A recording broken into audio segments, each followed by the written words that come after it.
Sometimes it doesn't matter what colours a bloke wears. We just love the way he plays. Here's Kennedy. Could he kick a third? No. Wonderful smother across his boot from Morris. Dale Morris, what's it like to have a grandfather declaring his love for you publicly? It's quite nice, actually. I think you're one of those rare species that people of other clubs admire you. I mean, normally there's the hate. If you're not one of us, you're the enemy. But everyone admires the way you played your footy. Oh, no, thank you. It's just the way that I play my footy. I just want to play hard and play fair, and if people like it, that's great. But I don't go out there to win the love of everyone. I just go out there for the club, for the Dogs, and that's the way that I play.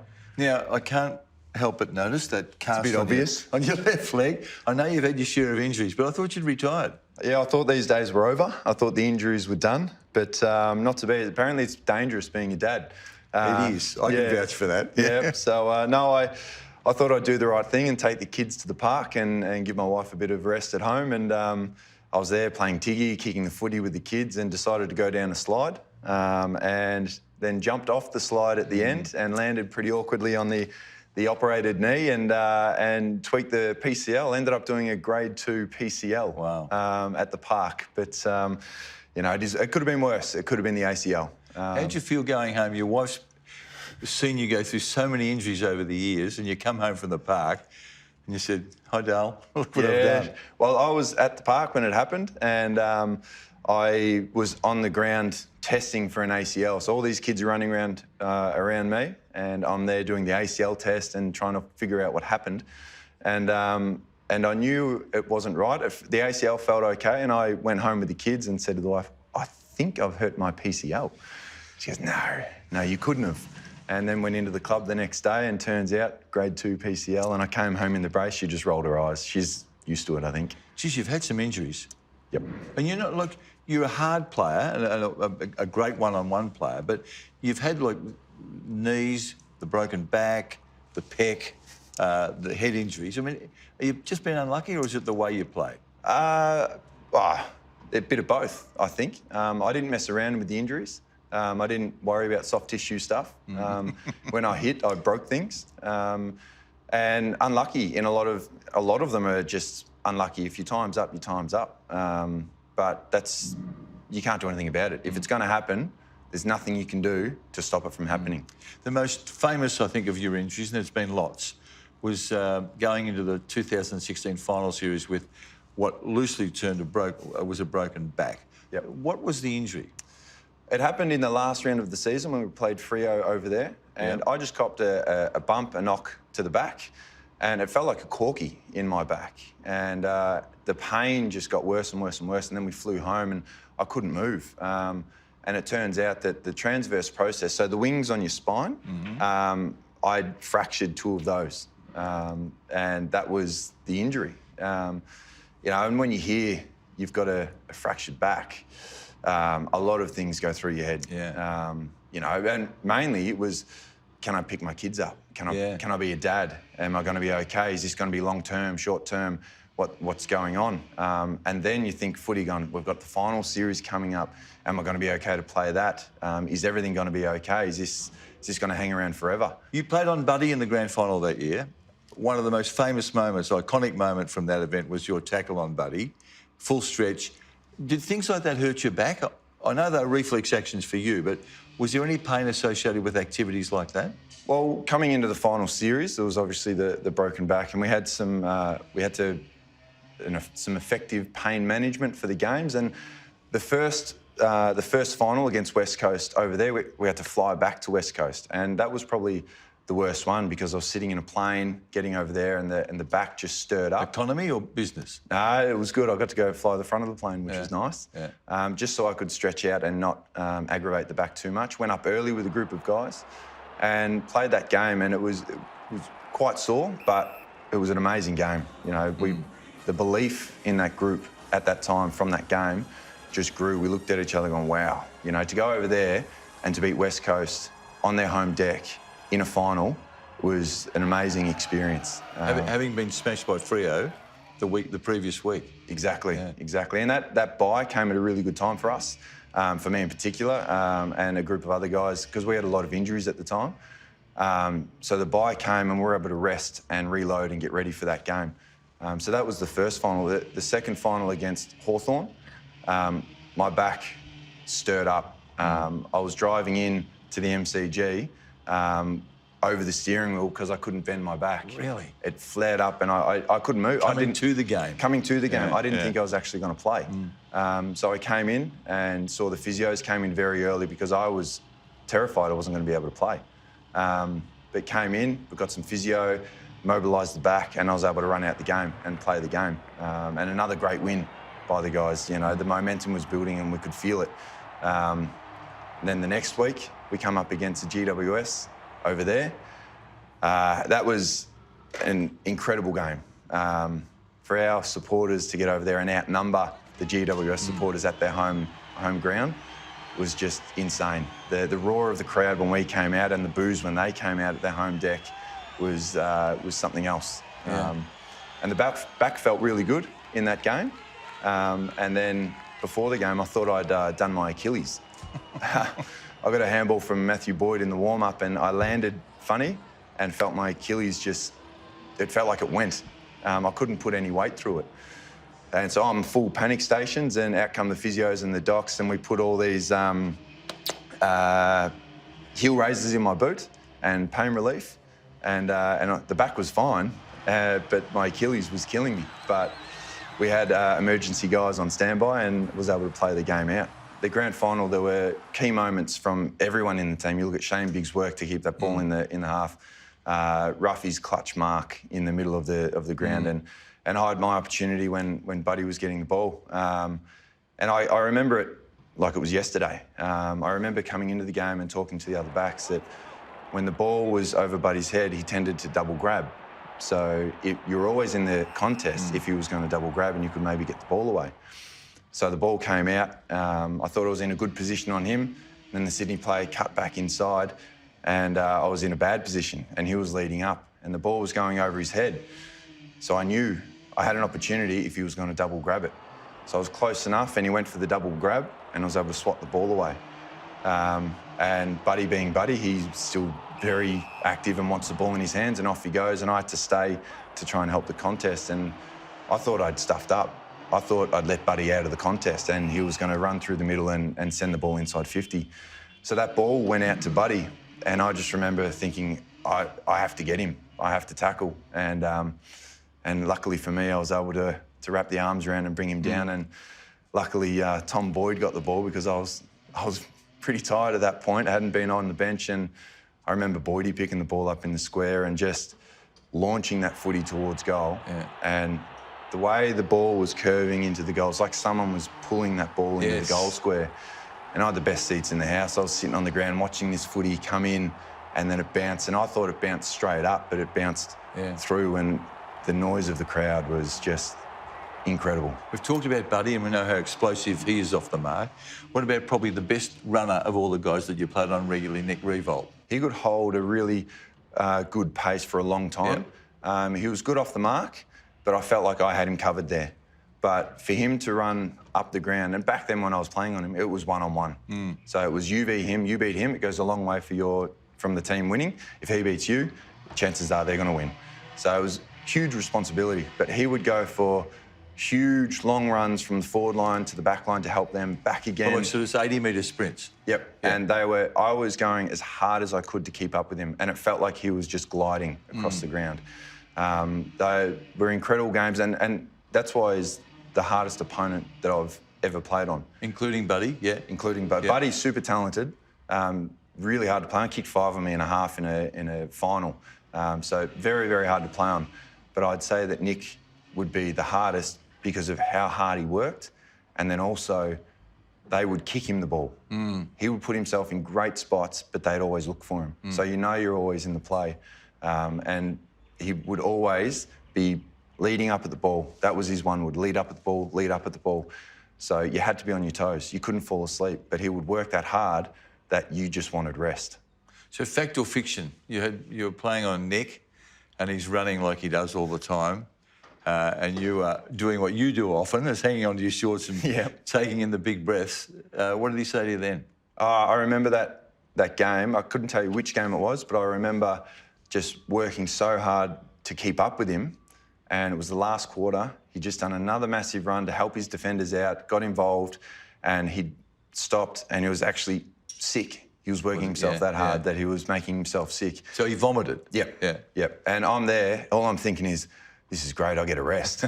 But he just turned and looked at me and goes, you ready to go again? I'm going, you're kidding. And poof, off he goes. So did you have banter with people, certainly, say in this case with Nick? Did you talk to each other or did you try to get into his head? Yeah, that was something that I learned to do over my career.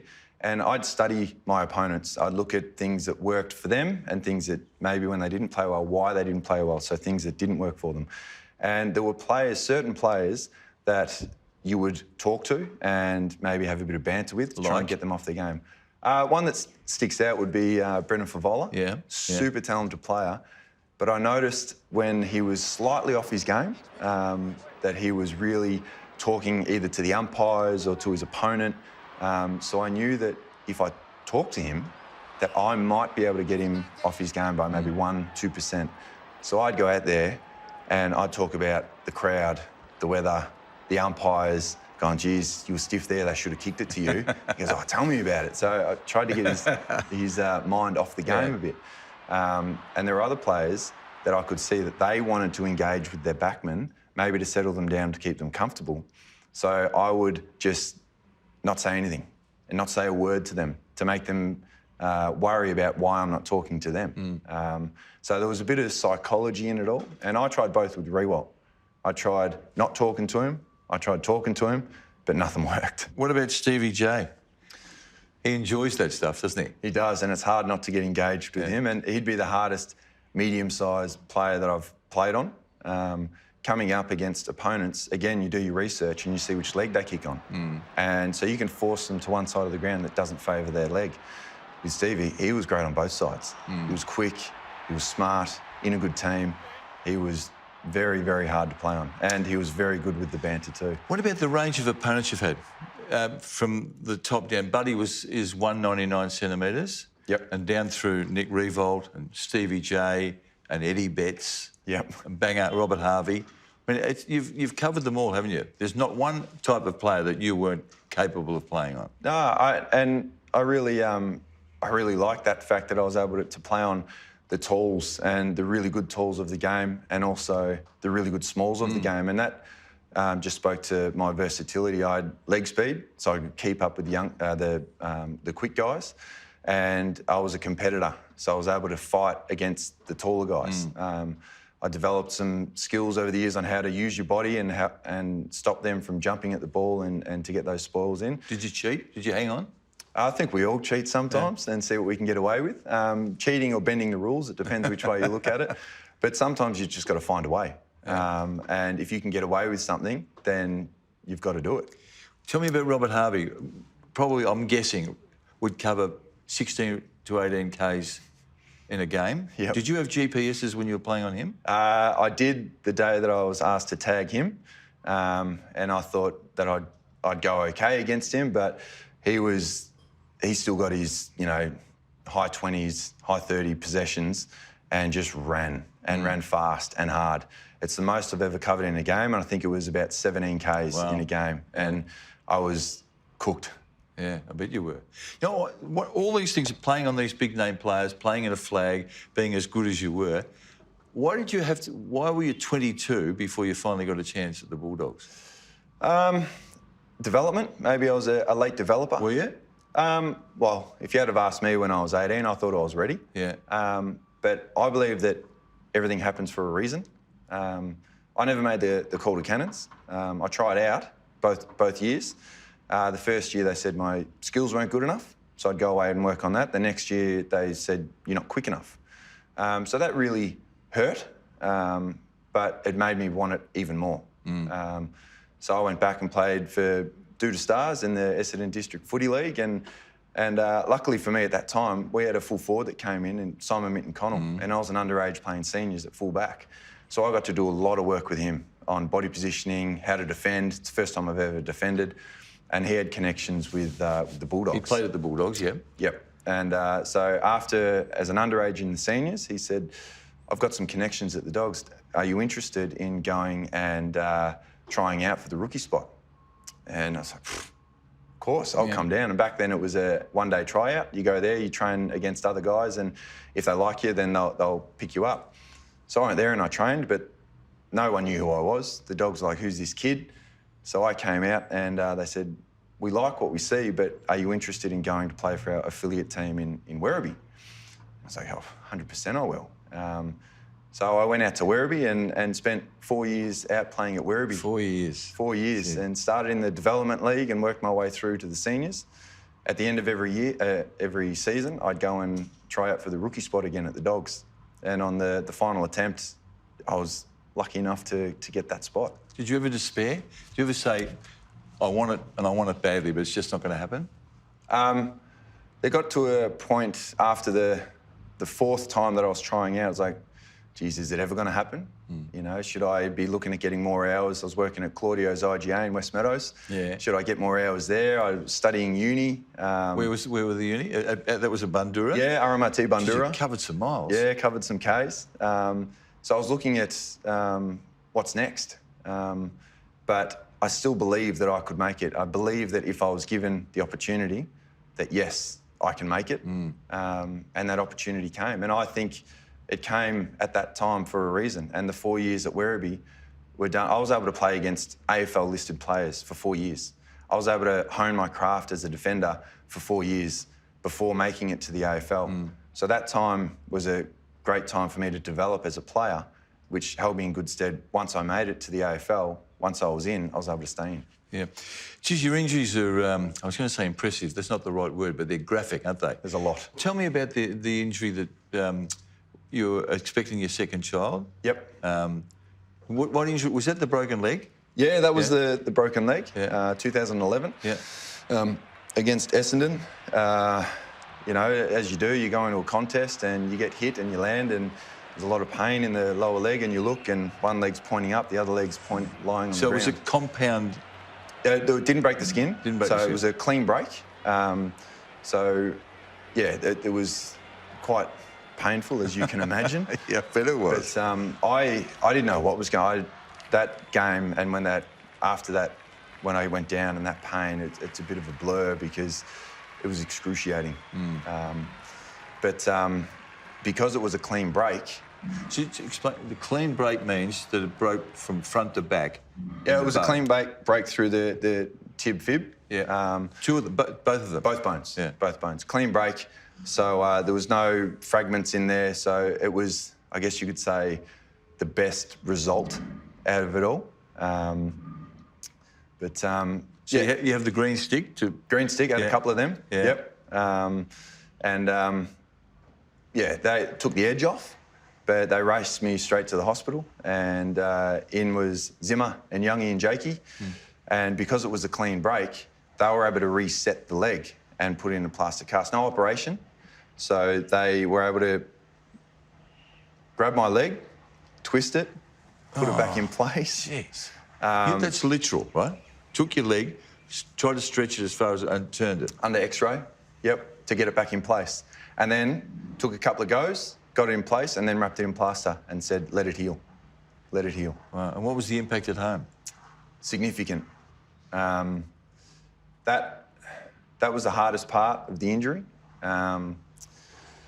We had a young fella at home, 2-year-old, Riley, and my wife was pregnant with our second child, Charlie, and she was about 20 weeks pregnant at the time. And I come home, we have to change the house. If you've got steps, we have to put ramps in. I was in a wheelchair for about a month, so I couldn't do anything. My days consisted of bed, wheelchair, couch, wheelchair, bed. That was it. I was a big baby at home. I couldn't do anything. So it put a lot of stress and pressure on Jem and my family. And as a result of all that, Jem went into early labour. So she was 20 weeks and then ended up going into early labour at 28 weeks, which was really, really hard. She said it wasn't me. I knew it was because of me. And if anything had have happened, I would have never forgiven myself. Yeah.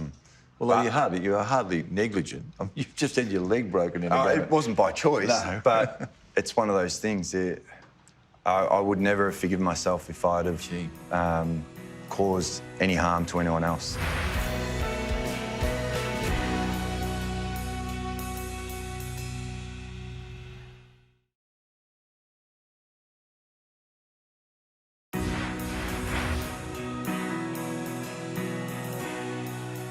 Do you think the fact that you started at 22, which is late, right?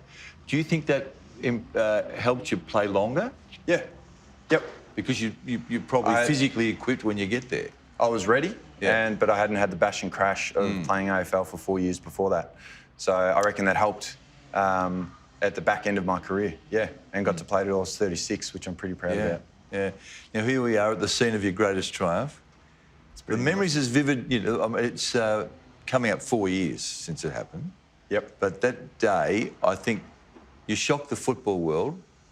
Probably, in a sense, you shocked Australia that day. What was the moment? Was there generally is a moment when you think, we're going to win this? Of the grand final in that game, when Pico slotted that goal in the goal square, I remember Toby McLean lining up for goal and Ruffy running past me. This is when there's seconds to go, saying, "We've got it, we've won." I said, "Don't say that. Set up in the zone. We're not giving this up." But that moment there where Pico slotted that goal, we're like, this is it. This is it. This is amazing. What about those old doggy supporters that never thought it would happen? It's pretty cool. It was pretty cool. You went back to the Whitten Oval, didn't you, that night? The next day we went back, yeah. and I've never seen that many people at the Whitten Oval. There was a sea of people. It was absolutely incredible to look at, and the smiles on all these Bulldog faces. It was an amazing experience, and so good that we got to share it with them and just bring so much happiness and joy to so many people. You know, when people say, in your case, and when Richmond finally broke the drought, I can die happy now, but I think it was literally the case with so many people out in the West, wasn't it? Yeah, we'd heard that over many, many years, and I was worried that it was going to happen. But, and that was because it had been so long between grand finals. People were just desperate for that premiership, and we were too. So it was great to be able to live that and to be able to get it, not just for us, but for them as well. It was a really nice feeling. You were generally seen as unflappable on the football field. Did anyone get under your skin? Yeah, there were a few players that got under my skin. One regularly got under my skin. I think he got under the skin of quite a few people that were watching. Does he have a name? Yeah, it was Lindsay Thomas. Yeah. But why? I don't know. It was he's one of those players that you would love in your team, and he'd go to any length to win the game, and he would antagonise, he would get into players, and he'd do all the stuff that you want a good teammate to do. And yeah, I think that's just why it would get under my skin, because he'd come, he'd hit, he'd bump, he'd do whatever he could to get you off your game. So he'd regularly try and get under your skin, which worked a few times. Now, you weren't big, like, stats at the end of the game weren't your forte, were they? You didn't finish with 30, but what you did, you were a great spoiler, great contested one-on-one player. There was a game, though, that stood out to me when I was checking your history, against Brisbane in 2007. Yep. Remember that? Yeah, it was up in Brisbane, I think. Yeah, 14 kicks, 9 hand passes and 15 marks. I mean, they are good numbers. That takes me usually 6 weeks to get those stats. But no, I do remember that game, and I think it's the game that Brian Lake broke the record for most marks, or he'd be right up there. What were you waxing you two, were you? Yeah, Brisbane, I think they were flooding and getting numbers into our forward line, so Brian and I would kick it to each other, me, Brian and Ryan Hargrove. So you check our stats there, they've probably gone through the roof. Did you vary your style depending on who you were playing, or whether you played in front or behind them?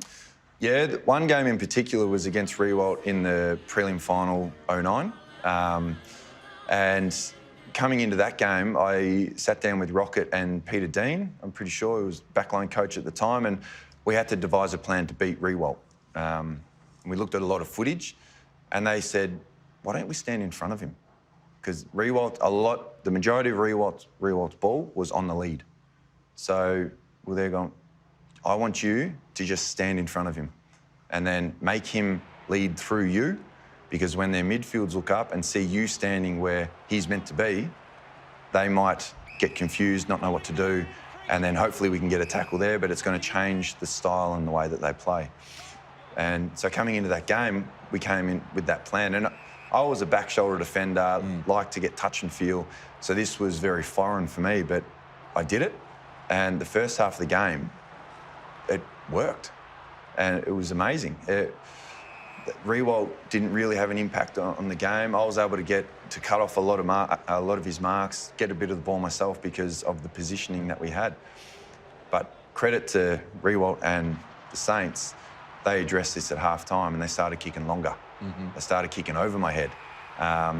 And I guess it took me too long to adjust, and he ended up with 4 goals in a half and they win the prelim. But the way that I played footy had to change over the years. I went from a very one-on-one game where you were against them no matter what, wherever they went. I even took some centre clearances when I was tagging Alan Didak. You know, it was just go with them wherever. And then the game evolved and the game changed to what we see now, where there's more of that zone sort of defence where it's not you v them, it's your back 6 versus the 6 forwards. So you have to play in a different mindset than playing back shoulder and one-on-one. I suspect, though, you love the one-on-one stuff. I do. I knew I was good at that. That competitive side of the game was my one wood. That's what I loved. So to go away from that and to play differently was a bit scary at the time, but you have to be able to adapt and evolve with this game because the game changes too quick. It does, it does. Now, I want to take you back to when the club had finished in the bottom 5 3 years running before Bevo had arrived, and along the way you'd lost Ryan Griffin and Callan Ward. Can you remember back to what the mood was around the place then? I remember it well. You know, we lose the coach, the captain, the CEO all in one off-season. It felt like the club was just spinning out of control. The players didn't know what was going on. It felt like there was just... no one knew. No one knew. And then the club said to us, just, we've got it. You could tell in the media, and trust us, we've got this. They appoint Bevo as the coach. They get a new CEO. They appoint Murph as the captain. The key pillars in the club, the club made some very strong and good decisions on the biggest pillars of the club. And Bevo came in, and from his first meeting, the guys were like unsure of what's going on, and the players walked out of there with their heads held high and looking forward to pre-season, and whatever had just happened didn't matter. He was good. He's been good like that, and just got everyone on board from that first meeting. You'll know from our history of text exchanges that I'm a huge fan of yours. It's been a great career. I admire what you've done, and I hope that the future's just as productive. Thank you very much. Thanks, Dale. Appreciate it, mate. Thank you. This has been a Fox Sports production.